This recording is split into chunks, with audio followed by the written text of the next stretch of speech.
సాక్షి వచ్చేటప్పటికి అప్పులతో అభివృద్ధి శూన్యం అన్నటువంటి వార్తని హైలైట్ చేశారు. చంద్రబాబు ప్రభుత్వ పాలనను తూర్పారబట్టిన కాదు, ఆర్థిక క్రమశిక్షణ స్థిరత్వంపై తీవ్ర ఆందోళన, అప్పులు తప్ప అభివృద్ధి లేదు, ఏడాదిలోనే భారీగా అప్పులు, చేసిన అప్పులను ఆస్తుల కల్పనకు వెచ్చించలేదు, రోజువారీ ఖర్చులకు అప్పులతో పెరిగిన వడ్డీ భారం, ఎఫ్ఆర్బిఎం నిబంధనలకు మించి రెవెన్యూ లోటు ఏకంగా 3.75%, ద్రవ్యలోటు 5.05%.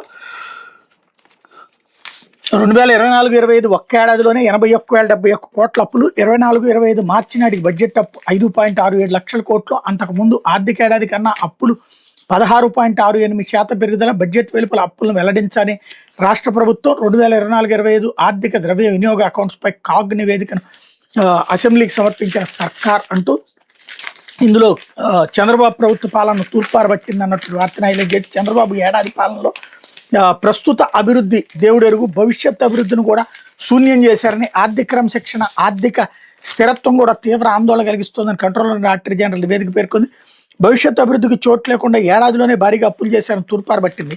24-25 ఆర్థిక ఏడాది ఆర్థిక ద్రవ్య వినియోగ అకౌంట్స్పై కాగ్ నివేదికను రాష్ట్ర ప్రభుత్వం శుక్రవారం అసెంబ్లీకి సమర్పించింది. అప్పులు తప్ప అభివృద్ధి లేదని, చేసిన అప్పులను ఆస్తుల కల్పనకు వినియోగించలేదని కాగ్ నివేదిక స్పష్టం చేసింది. అప్పు చేయకుండా రోజు గడవడం లేదని, రోజువారీ ఖర్చులకు అప్పులు చేశారని, దీంతో వడ్డీ భారం గణనీయంగా పెరిగిందని ఎండగట్టింది. ద్రవ్య జవాబుదారీ బడ్జెట్ నిర్వహణ నిబంధనలు తొలి ఏడాదిలోని చంద్రబాబు సర్కార్ తొంగలో దొక్కిందని, నిబంధనలకు మించి రెవెన్యూ లోటు ద్రవ్యలోటు పెరిగిపోయిందని ఎత్తి చూపింది.